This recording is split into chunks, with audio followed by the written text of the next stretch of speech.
Does the Ninja 8-in-1 air fryer actually work? It has 5-star reviews on Amazon, but I wanted to test it for myself because quite frankly, you can't trust the Amazon reviews anymore. I know companies are paying people to go in and put false reviews, so I actually wanted to review this myself. So Mike and the boys absolutely love the air fryer. They would use it probably almost every day to do their chicken nuggets, their chicken sandwiches, those kind of frozen items.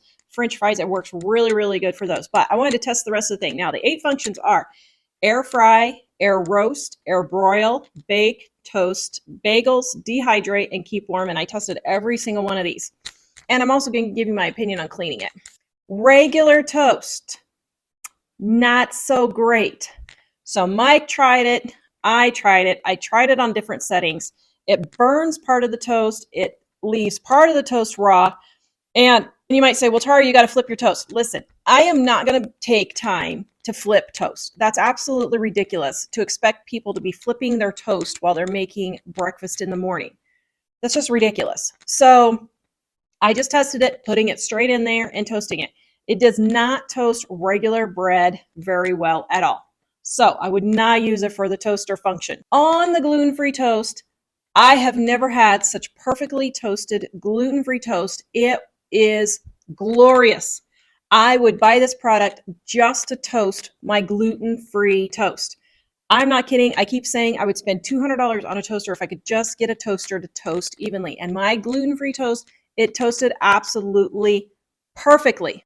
Baking. I tried the bake function.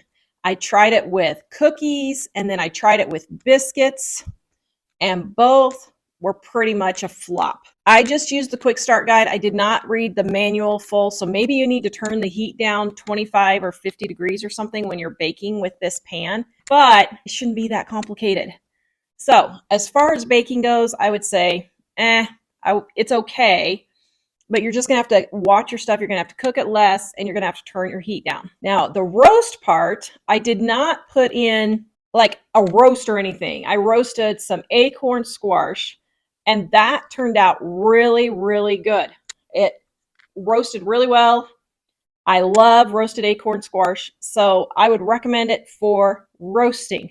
On the air frying. Now, the boys have been air frying chicken nuggets and chicken sandwich patties, and they absolutely love it.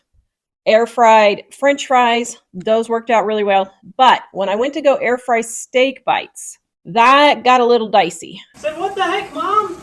Yeah. Open the window, Dave. Didn't quite work out as anticipated. Results may vary. Mike says results may vary. Look at the steam. I'm not sure that's smoke. I think it's just steam. I think it's smoke. No, it's not staying around. It's steam. No, see, it's getting worse because of cold. The cold is making it. Look, if I close this, it's going to get less worse. Oh, it's just steam. Never mind, it's not burned. It's not burned. Mom is maybe a good cook after all, probably. Thanks, Dave. Maybe. Brother. So it looks like it was steam that was coming out, not a fire. So that's okay, but you might just be cautioned that that would set your smoke, that can set your smoke detectors off if you have a problem with that. I've had steam set off smoke detectors before. So it worked pretty well for the steak bites. We did have an exciting moment there, but it seemed to work pretty good. So I would say on air frying, it's a thumbs up and it does great. On the bagel, it's the same thing with toasting the toasts. It really got the bagel toasted. Wasn't real impressed. Did do it on the dark setting. Pretty much burned it. On the lighter setting, it did do a little bit better. So bagels would be kind of iffy. I would say it's kind of like toast. I really wouldn't use it as a toaster unless you're doing gluten-free bread. So yeah, that's kind of, I'll say that's actually very disappointing. Dehydrating, I used it to dehydrate apples and sun-dried tomatoes both, and both turned out glorious. I tested the apples in the Ninja and my oven, and the Ninja did 100 times better on dehydrating. So I would say 100% the dehydrator, it's worth it. On the broil, I made some garlic toast and broiled some garlic toast, and it pretty much did the same thing as the toast. It just incinerated part of it, left half of it raw.